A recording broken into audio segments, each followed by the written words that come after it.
All right. Lightning Bounties, welcome to Early Days. How's it going? Doing good, Todd. Very, Thanks for having us. very good.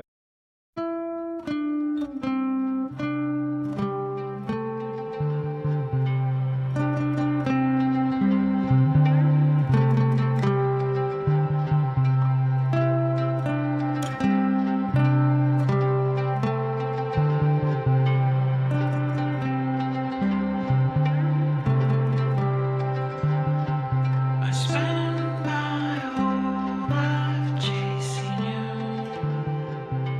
When will you come home to me? Man, look at this team. Young Bitcoiners going after. Yeah, before we get into Lightning Bounties and all that, let's just talk about like how you guys met because this is it's a pretty strong team here.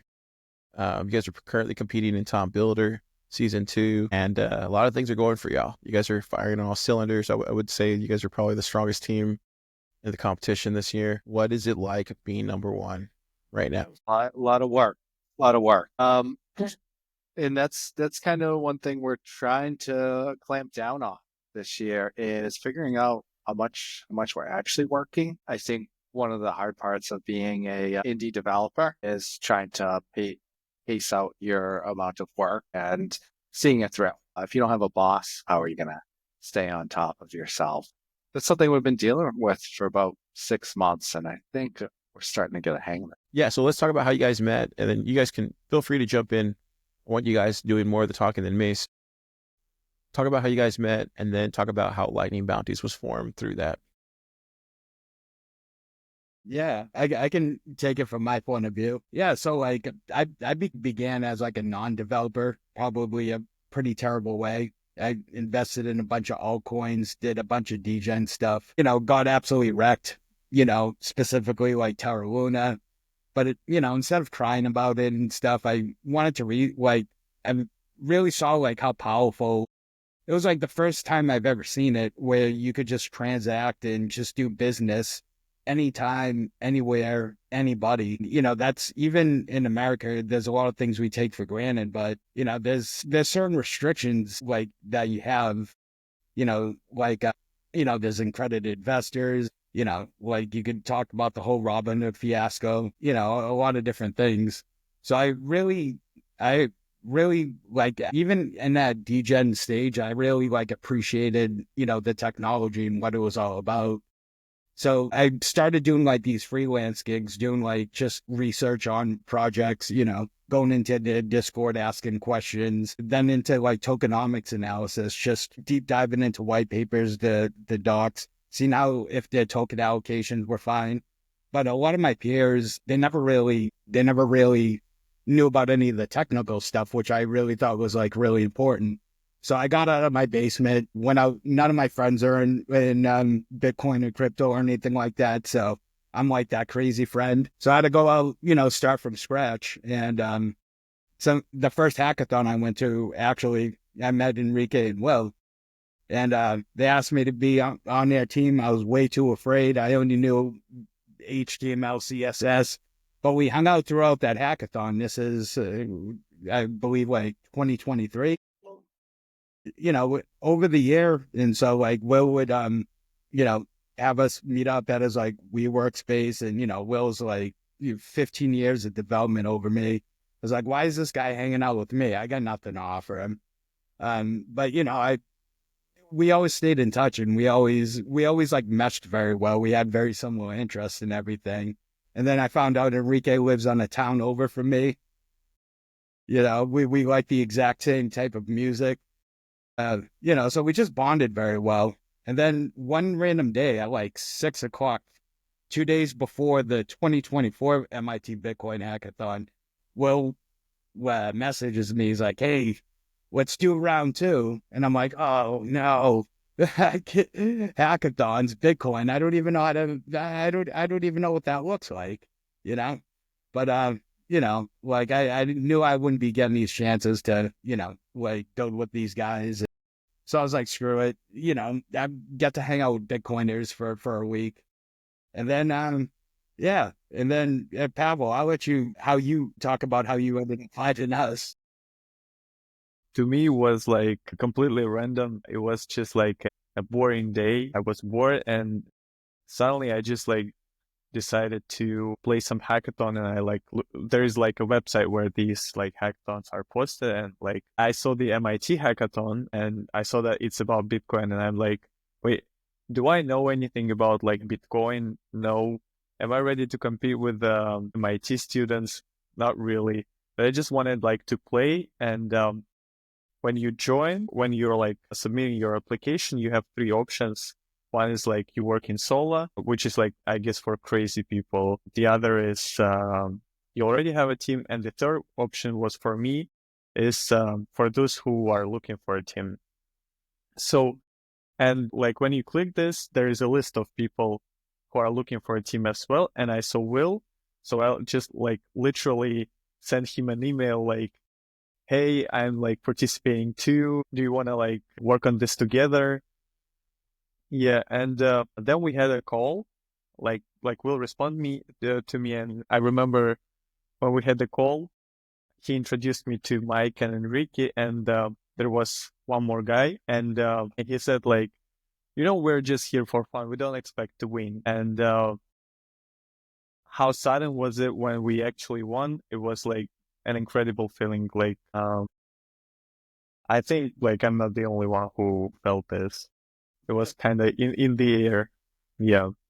Well, for And that, sure. yeah.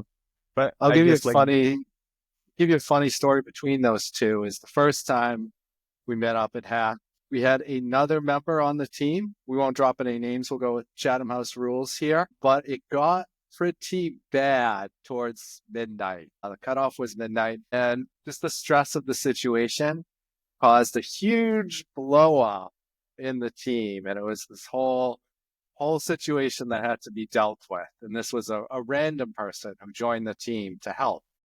It wasn't a lot of help. So then when I got a message from Pasha the next year, and he was just a random person behind a no icon GitHub, I was like, yeah, should we take on another random? Turned out to be a much better investment this time. So that's kind of a funny inside baseball story.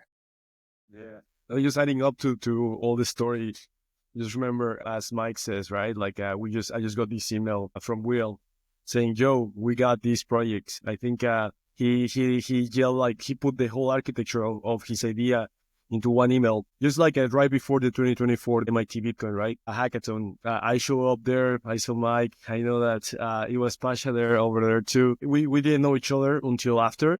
But I just can tell you, like that weekend, right? There were like many hours of just working, and really, it was true. We were not like looking to win anything. It was just more having fun and just like having a day, here just to code and like I just learned about this ecosystem and stuff. And we got this message from Discord saying that we won the hackathon, and we were so hyped, like I personally couldn't believe like we got that far. But like after weeks, and when we got together again to celebrate like all this win, we were like, yo, we got such a good idea. It's not our feedback, it's the feedback of all these judges and people that have told us this is a good idea. We should keep moving with this, and like turn this into the next step. So it was just crazy, just how we met, just like for fun, and this is turning now into a complete project. Yeah, it's fantastic. That's what you guys got on my radar. I think it was through somebody's newsletter. I don't even remember. I don't even know which newsletter it was, but when I saw the idea, I was like, oh yeah, this is a really great idea. Can you guys talk about why just hackathons in general are really good to find team members and potentially come up with a unique idea that then can be proven potentially in the real world? Yeah. I think we've all kind of participated in some hackathons, so maybe we can all give an answer, but I'll give one that I actually learned Lightning development down in Pleb Lab in 2022. It's on a team with Austin and Topher. They showed me the LNBits API. And that's really what I ended up kind of taking to the one where we met and sketching our idea out right there. So I think for me, one of the things is if I was trying to learn that alone, first there's kind of a lot of setup time on that. Just get that voltage node up and running on mainnet. It's not like sit down at 9 a.m. and that's done at 10 a.m. That could be the whole hackathon. So you got someone senior there who's like done a little of the setup work if you want to be on mainnet. And personally, I like to do some dev on mainnet with one sat back and forth. I find test nets to be a little difficult on Lightning right now, but maybe that'll change. But I think, yeah, having that mix of senior and junior is pretty cool. And just seeing someone work for a full day is a lot better than just getting a resume. So those would be my 2 cents on it. Yeah, I think hackathons are great just for putting yourself out there. Kind of like what elaborating on Will's point is like, you're building in public, you're building with people, and it's so much easier to like when I was first learning the code and stuff, I just did it by myself for about like 8 months.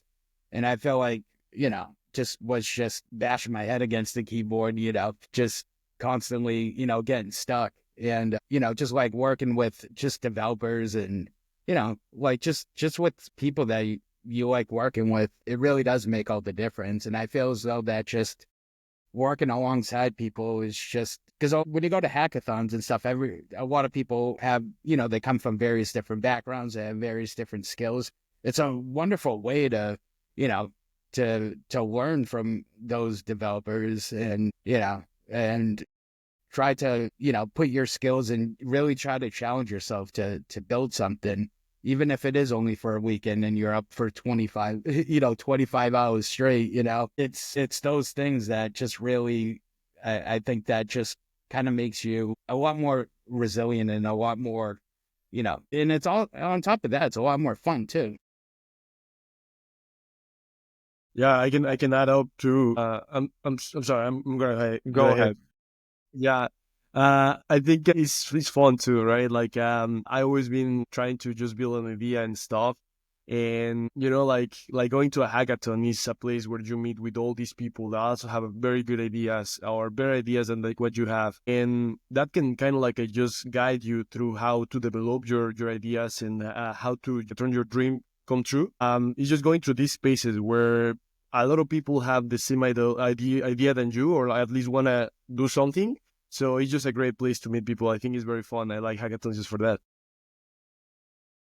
I agree with Enrique that like you can meet a lot of great people on hackathons. And I think it's like participating in hackathons has a lot of like benefits. Like if you like, for example, like me, an enthusiast, you like coding and you want to meet people who are passionate about that and share like the interest, hackathons is the place where all these like passionate people gather, right? Other people just don't go. What I like as well is that when you develop something in hackathon, I think it's very similar to like real business, because you need to just like make a product as quickly as possible. And you learn how to make an MVP, which is like extremely important if you do like some IT business, because often projects and like great products die just because they don't appear on the market on time, and like and spend time on like polishing the product, and it's like and it's not and it's never ready, No, that makes a lot of sense. Yeah. Let's go into the lightning bounties and where that idea came from. Was it something that you already had in mind, Will? Because you talked about how you guys did something in 23, but when you guys came in into the one last year, like, yeah, talk about a little about lightning bounties and like where that idea came from. Sure, yeah. I think in 2023, we're looking at something like an L402 idea. Something around DALI was kind of all the rage at that point. I don't think ChatGPT was too big at that point. It was really like you're giving your money to OpenAI to create images, and we wanted to give SaaS. And so we had a little prototype around that aspect right there. I think that the original inspiration was from Boston BitDev. And I think someone floated out an idea that Bitcoin Core was having problems with different BIPs being submitted that weren't formatted correctly. And there's just a big paperwork kind of hang up there where people people weren't getting their BIPs processed correctly. And so kind of an idea floated out was just some kind of CI GitHub Actions thing that would go through, check them when they're submitted and make sure they're right. And I really don't know too much about core politics or the paperwork that's in that repo, but I'm glad that it's locked down, but it didn't feel like the exact right thing. But iterating on this idea of actions that run when you do something on a GitHub repo, I think we kind of came to this idea of how can you hook payments up to that, payments in, payments out, and started kind of iterating on that idea. Nice. So let's talk about where it is now compared to what it was last year, and just the big jump and the learnings that you guys have had to go through. Enrique, can you start that out?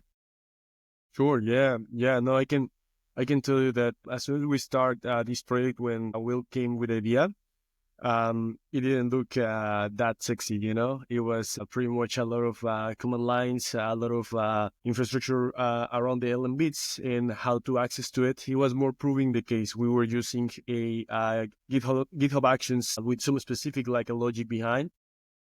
Little by little, this product have been turning into what we have as a platform, where we are currently holding users, and we're having developers, and we also have organizations that where they can like post the code. It has changed a lot, and it's really like just the effort, right? Like that we have put together. Will has been leading all these projects with this whole idea that start to from something minimal into something like a more complex to what we have, you know, adding more edge cases into what a developer might need or an organization might need as well, right? Now it's a different product, and we know that this product is going to still evolving because we're still looking for all these needs from developers and organizations. But right now it's very cool. You should check it out. And Pasha, as far as like the back end, how difficult was it for you to kind of get everything connected? Because I know GitHub can be not the most easy thing to work with. Personally, I found to be. I think like I had a previous experience in backend development, so like making a backend wasn't the hardest part for me. The hardest part was like we needed a vision of the project, because what we made on the hackathon was completely different from what we have now. For example, we didn't have a platform, so the abstract idea of being rewarded for contributing to open source was presented in a way that every kind of repository that wants to have this feature and reward the contributors, they had to do this setup, right? And I think like it's obvious that it's not the best option in working with people and clients, right? To make everybody to set up the whole infrastructure. So the problem was to find a solution, how to make it as easy and like seamless as possible. And what we achieved was that if you want to assign some reward on the repository, or you want to claim this reward, you don't have to deal with the like project manager at all. We still have some like things that you have to do manually, but we're constantly like researching and try to automate this so that we want it to be like as seamless and easy as possible. So the like main problem for me was to find a solution to like break the dependency from different like actors. Yeah, so as far as I understand, it seems like it's the repositories themselves, right, that are issuing out these bounties. And how does Lightning? How did you guys? Obviously, you guys are Bitcoiners, but how did you find Lightning to interact with? I guess to as far as the rewards and the contributions, getting everything connected to that, Mike. Like, did you guys think had it been a lot harder? You talked about earlier, you used to work on some other stuff. Had it been a lot harder if you guys did a different protocol or a different reward system? Yeah, you know, like it's like there's a lot more tooling for things like EVM compatible. Like, you know, they have like SDKs you could go on like Third Web or Alchemy, Morales, and they have all these development kits that make development a lot easier. However, at the end of the day, nothing really beats Bitcoin. And, you know, like developing on Bitcoin, it's just less infrastructure, and like Will and Pavel Rika, they would know a lot more than me, but just looking into those things and even trying it myself, I know that it's pretty difficult compared to like other compared to like developing on Ethereum. However, that struggle is 100 in a million, 21 million% the effort when you're paying people in the number one currency in the world, which is Bitcoin. And even when we're interviewing our bounty hunters, our early users, they all say like, Bitcoin's the one that they prefer the most. So it's the most real, it's the most accessible to them. They don't mind holding it. But bounty platforms are really nothing new. They're kind of an abundance of them.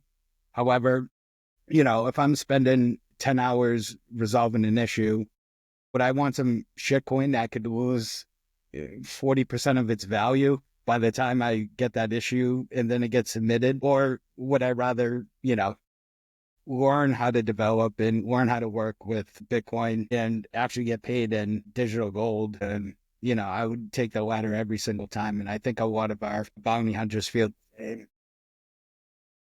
Yeah, so let's talk about that. Let's talk about the bounty hunters that are on the platform. Enrique, like what has been some of the feedback that you guys have gotten from these people that are out there, closing out these bounties for sats? Sure. Yes. We've been tracking all these measures. So I'm gonna give you right now real numbers. We have exactly 26 bounties that have been posted into our platform, right? A little bit like I just want more data. We are transacting like all these sats, and from these 26 bounties, 10 have been 10 are open and 16 have been closed. From these 16 bounties, we have 10 developers that have worked completely on the platform, and we have specifically one guy. His username in GitHub is alirasa556, and he have completed 6 bounties. So far, he have been rewarded with $114 in sats with the current price of Bitcoin, for sure. This is more or less like this is actually like some measures that we're getting from the platform. We're right now in this double side market where we are not looking just for developers, right? But also like organizations to post their bounties. And a lot of these organizations have been from the same community in Bitcoin that requires like a tweaking to their code or something like that. Will, can you talk about how this two-sided marketplace is? I mean, I think everybody has this problem when they first start out doing anything. We had this problem when we first started doing Plop Plop, but can you talk about how you guys are kind of tackling it head on as far as like the people that would contribute and then also the people that would post for the bounties? Yeah, exactly. How do you prime the pump? Well, we actually have a pretty cool answer, which is that we need code developed. As you know, platform is up, but we have a lot of kind of improvements on the roadmap there. So we've kind of been eating our own dog food, as they say, and putting bounties on our own front end right now. And seeing kind of the level of timeliness, quality that comes in, and probably some of the tools that we're going to want to add to facilitate collaboration. So one thing is just formatting on the front end, right? There's many different ways to write Next React code, and you get a code base that's built by 10 different developers. It looks like a crazy person painted it. So we're going to have to add some stuff in there.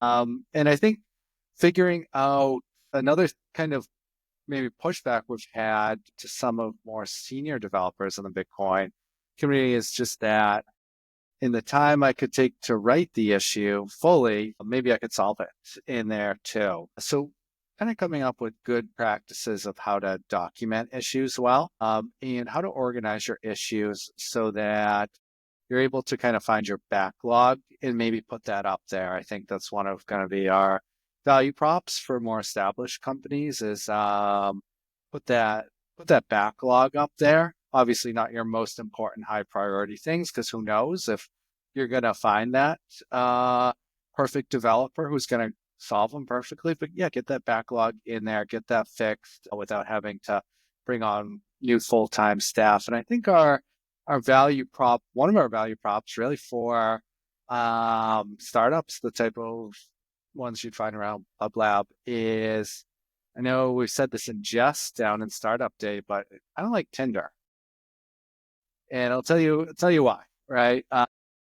Because I think you're going to have to, based on our initial look at bounties, you're going to have to kiss a few frogs, right? If you put money up on the internet that's ready to be wired to anyone, you're going to get some kooky kind of maybe low quality stuff.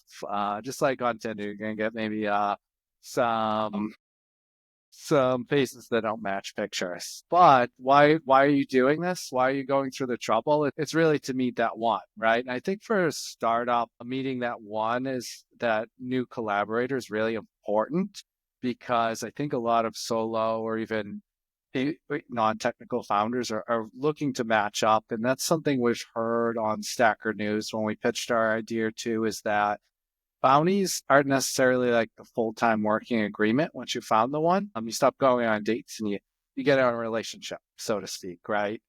Bounty can turn into part-time or full-time work there. So I think bounties will hopefully be a great way to do a matchmaker without being kind of like, here, do this take-home test for free for me, and then I'll consider you. So it's kind of a way to get paid while people on both sides can evaluate each other.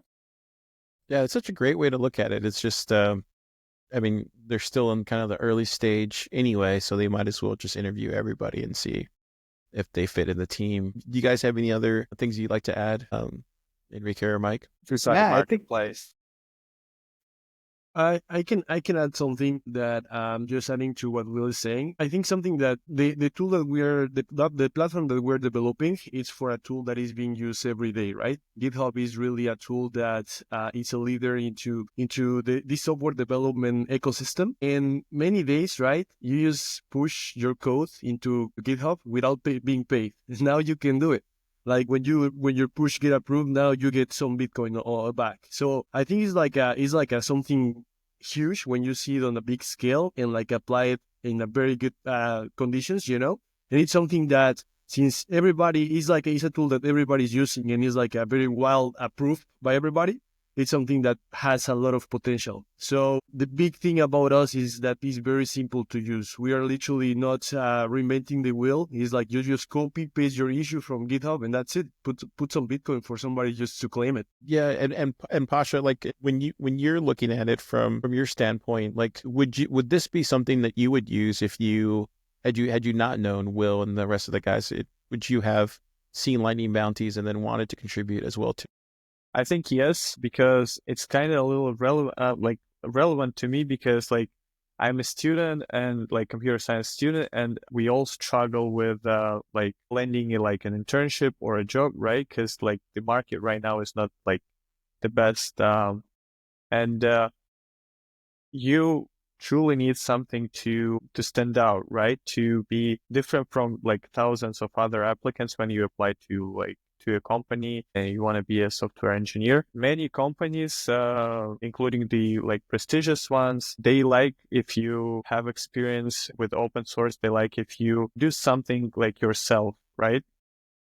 So I think that Lightning, but the problem is that it's hard to find your niche in open source if you want to have, even if you want to contribute to something.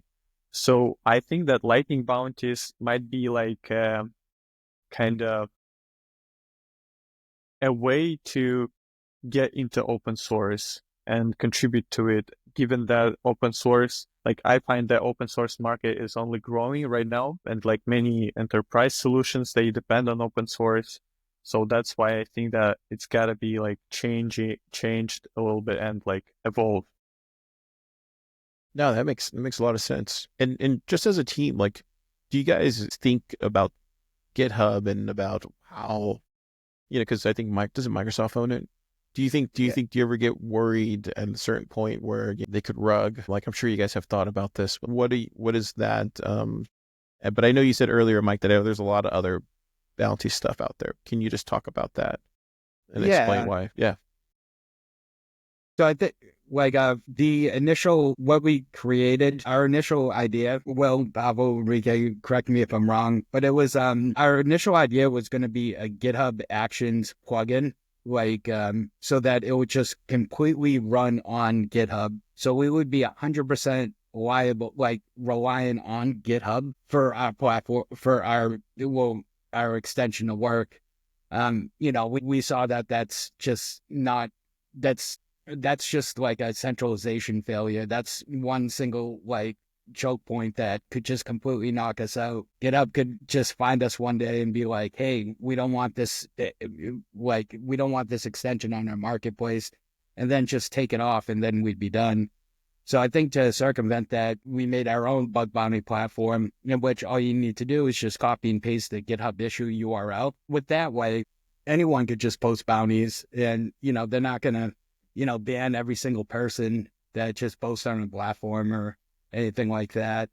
So like we have been thinking about those centralization risk, and but and we even been thinking about like, hey, there are other existing GitHub platforms, but kind of what we saw is just one of our main goals is to onboard Web 2 developers, any sort of developer. If it can be solved with code, you could post it on Lightning Bounties. And but one of our main goals is really just to onboard more users to build on Bitcoin, to get bounties in Bitcoin, to start using Bitcoin.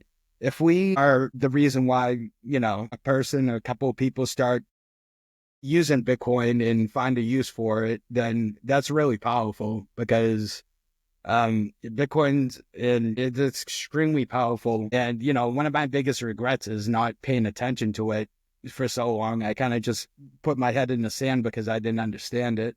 And I feel as though that it's easy to do that. But once you're using it and you have an excuse to use it, you start to learn about it and you get to see the power of it. So that's one of our like main initiatives is really just it's kind of twofold: to onboard more developers and then just to help with the adoption of Bitcoin and the use of Bitcoin, because we see extremely the same parallels between Bitcoin ethos and the open source ethos, in which it should be free, borderless, and anyone from anywhere can use it. If you got the skills to contribute to open source, solve bounties, you should be paid with currency that matches that. And there's nothing better than So you're saying that you can use Bitbucket or any of these other ones on Lightning Bounties? Is that what you're saying? I cannot hear that. Yes, dependency on GitHub might be harmful. We need to do this because right now there is like, at least myself, I don't know any other platforms that are at least similarly popular as GitHub in terms of open source. So in this case, like GitHub is a kind of monopolist here, but it also, it can hurt us because, for example, a real case, while we were doing some testing for Lightning Bounties, we used GitHub API. And for example, my GitHub account is now banned in GitHub API because I did too much polling. So I cannot use the API anymore. And we need to use like something different. And also there is for example, risk that if the like kind of trend winds change and GitHub is not like a monopolist anymore, and there is like another popular platform, we need to be able to integrate it like as fast as possible, right? So we already like consider our like relationships with GitHub and how it might affect us, how this dependency might affect us. Yeah, exactly what Mike and Pavel said. And just to reiterate, a big part of us is what's our total addressable market?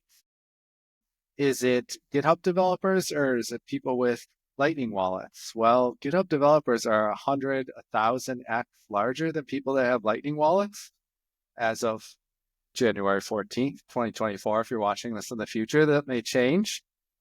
And hopefully we're part of people going to the effort of setting up a Lightning wallet, because that's not easy. You're going to go non-custodial. You're going to take a fee out of that first payment anyways. So there's going to be some friction there.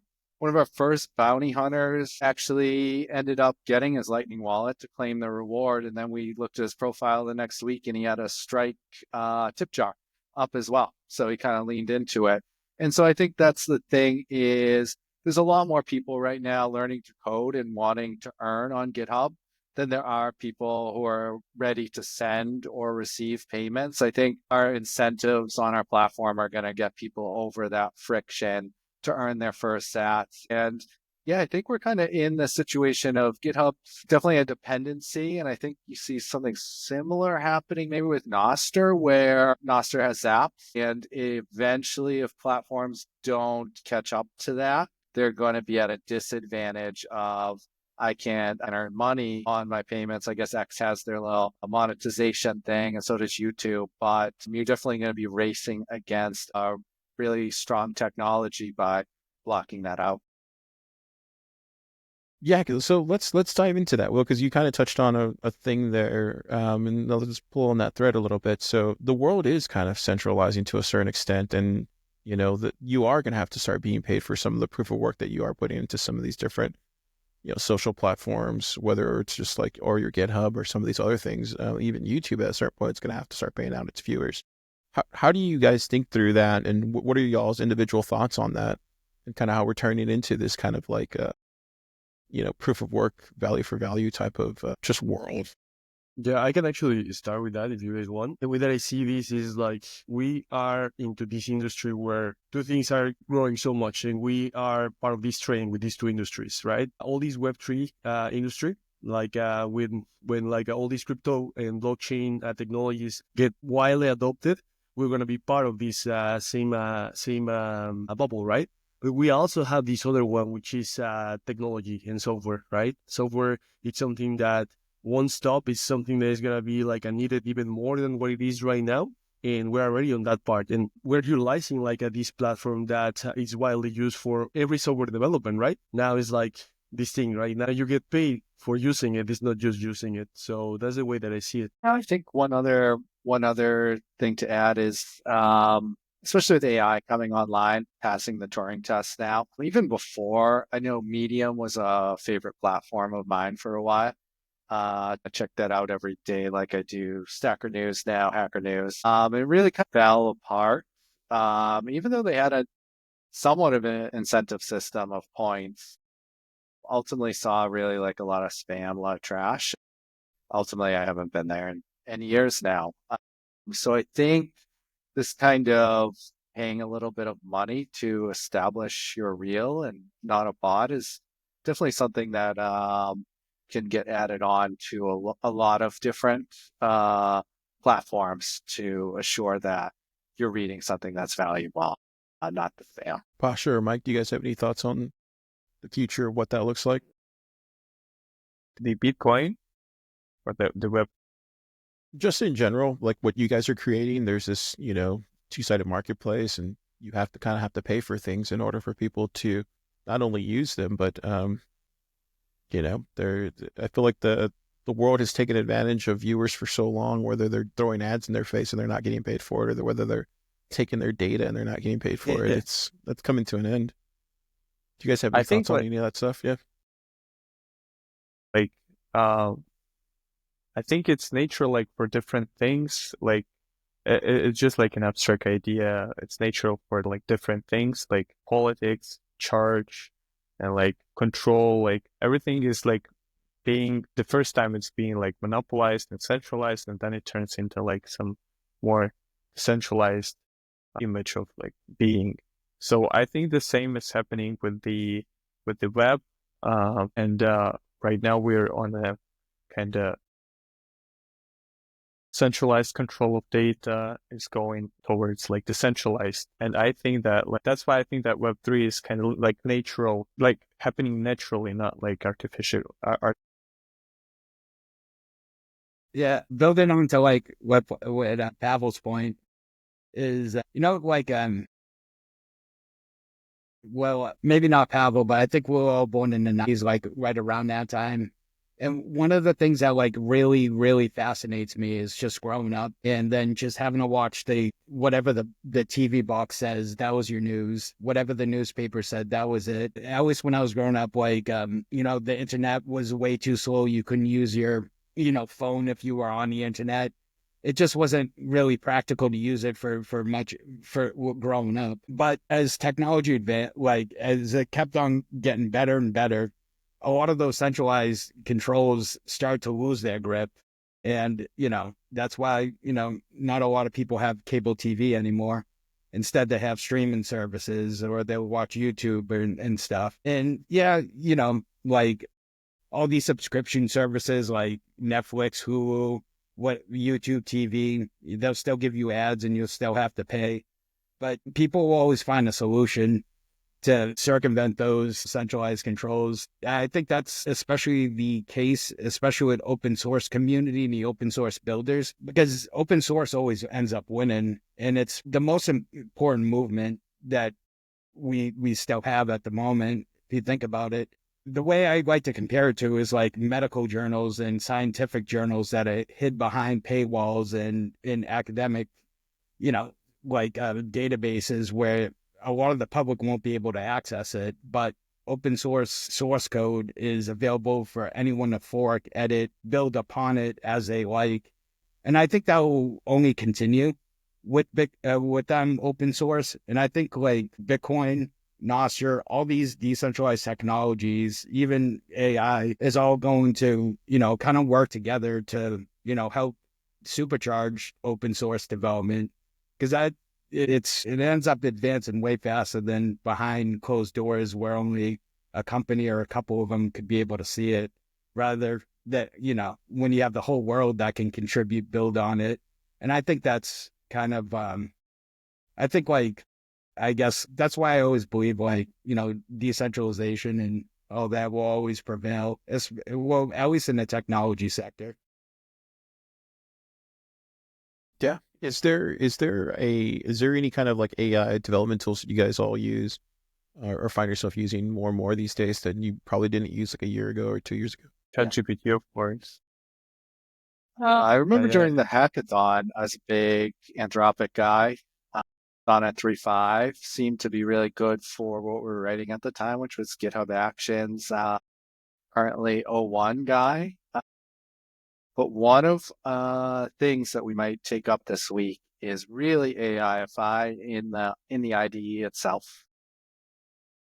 And so looking at Cursor and Aider, AIDER is a cool open source tool that will connect you to the proprietary models, but work in the browser. I've been talking to Austin in Pub Lab, and he's using a lot of tools too. So we're gonna look to see how much we can kind of just tack on this week, and hoping that's going to be just basically a productivity multiplier over the coming week and Pub Lab there. So I think we'll have some good stuff for you over the next few weeks to tell you how these are working out. Yeah, just adding up, like, I think we all are a bunch of nerds. If you ask us, we'll give you many tools that we all use for our everyday stuff, just for work or like just to make our life easier. But yeah, we all are using like a lot of AI. I think it's one of these technologies that is really just helping development in many ways. And it's facilitating right now, like running a startup way better than it was before. We're taking advantage of it. Yeah, Enrique showed us a cool one last night. Sora, are you on that car? Yeah, what's that? I haven't heard of it. What is it? Yeah, it's like this. This is from OpenAI. It's this model that generates videos, right? So you can just type what you want to either animate or create, right? And this thing is going to just generate this video. It's pretty crazy. Wow, that's cool. So yeah, he was showing us how to animate. He created a little intro animation, like almost like a loading screen, just by putting in Lightning Bounties logo. So it's like maybe that was a bounty. Here's a logo, create an animation out of this. And now you just throw it in and it's giving you something. So it's kind of a cool little filler thing if you're looking for a load screen or something. And who even knows what you can do? I've been meaning to sign up myself. That's Yeah, really cool. I remember, Will. Remember, you told me once that in the future, all these new episodes will have been a alternative episode, right? Now, like your favorite final from your favorite show. Now, it has like a different final you created. You know, that's crazy. Keep the show alive. The actors didn't sign on, but whatever. Let's keep it going. Yeah, I actually think like I actually think curation's going to matter more in the near future than anything else. Is like I probably won't be following like what gets released from like A24 or something, but I will be following like maybe Will because he like understands film really well, or he always watches the best films or whatever, and then he like has a nice curated list of films. So I follow Will. So I think that's where everything's going. I think curation's going to be king, but Did I you could just be say wrong. A24? Yeah, just to use as an example or something. I love their films. They're the best. Yeah, so like maybe they start sucking after a while, right? And then like maybe and then Will's like, oh, I like this film from here, and then this film from there, and then I like this TV show. And then before I know it, I'm just following Will's curated path. But there was this app in the 2000s. You guys are probably too young, but it was called Path. It was kind of similar, and you only could subscribe or follow people in your path. That's what it was kind of doing, and I think it was just too early. But I feel like that type of social media is going to come back at some point. I could be wrong. We'll see. Um, yeah. With all that, let's jump into because we're coming near the hour. Let's talk about some of the hurdles that you guys have ran into, if you have ran into any. Is there any sort of like just yeah, because you guys are still in the early days of building this. Like, what sort of like like list or just and I want all of y'all to share of things that you would give out there as advice to anybody else in a similar situation as far as like a project. Yeah.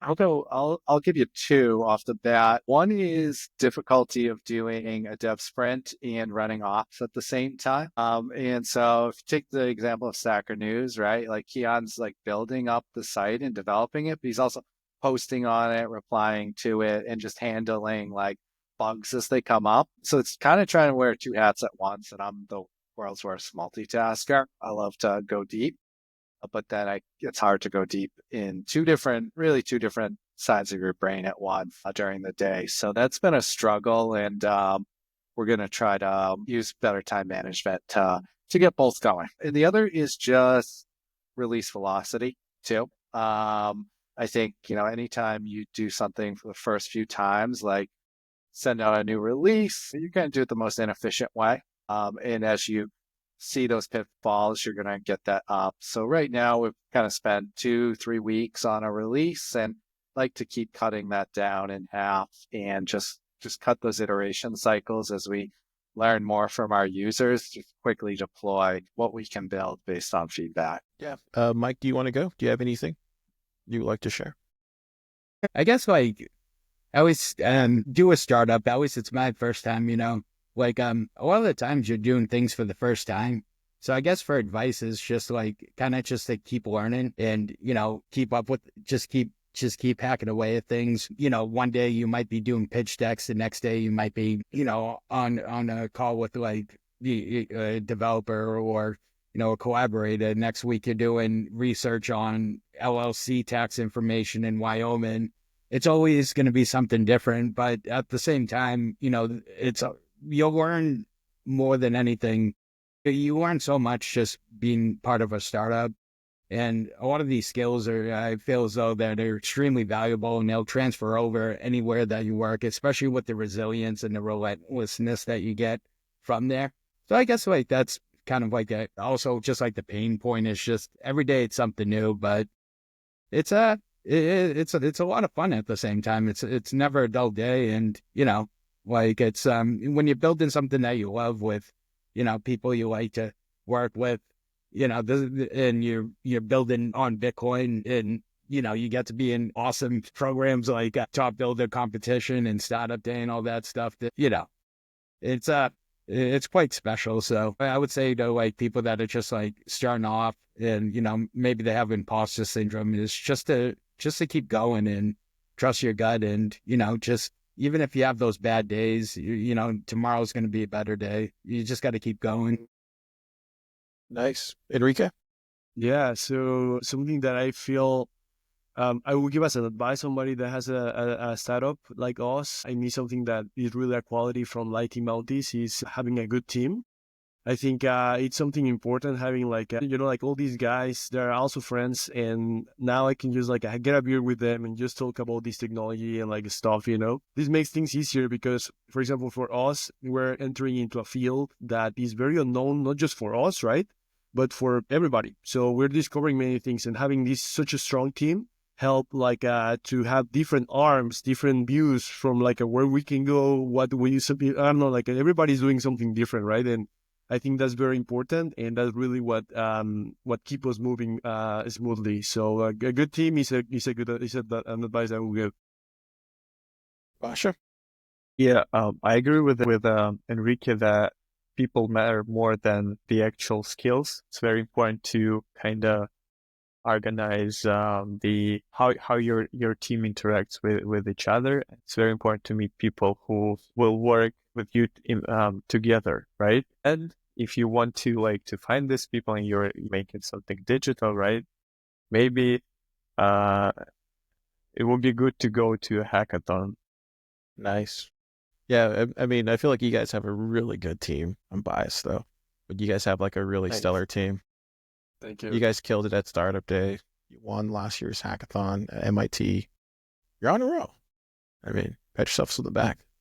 It's hard to get where you guys are at. So just keep executing at that level, and I think you guys will be just fine. I think when you stop executing at that level is when things get a little scary. But I don't see that for happening anytime soon. Where can everybody find you guys? Where can they check out Lightning Bounties? Where can they submit a bounty? Where can they learn more? Where can they invest in Lightning Bounties? All that kind of stuff. Sure. I mean, I can give you a little bit of info. We are at lightningbounties.com. We have already there all the access that will take you to our application. It's very simple. You just need a GitHub account. That's it. Having a GitHub account will get you into the platform. And please go ahead, check the documentation. We are constantly updating and just adding all these new features that we have. We also are on X. Guys, correct me if I'm wrong, but it's LV Bounties, right? All bounties. Bounties, yeah. All contact information is in lightningbounties.com. You can go over there and you'll find us in all these social media platforms, including Nostr. So follow that up, because I think one of our plans is every bounty that gets posted is going to get tweeted out. So you might not see what you're looking for today, but that's going to continue to grow. So just follow us, and maybe that right bounty will come along on something that you might want to work on or someone you might want to collaborate with. So it's almost just like a news feed to keep up to date with what people are working on GitHub. And by the way, get paid for it too. Nice. Cool. Well, thank you guys for coming on. I appreciate y'all. And yeah, if you guys are interested in more, check out lightningbounties.com. Nice. Thanks, Car. Roll Thanks, that Scott. outro music.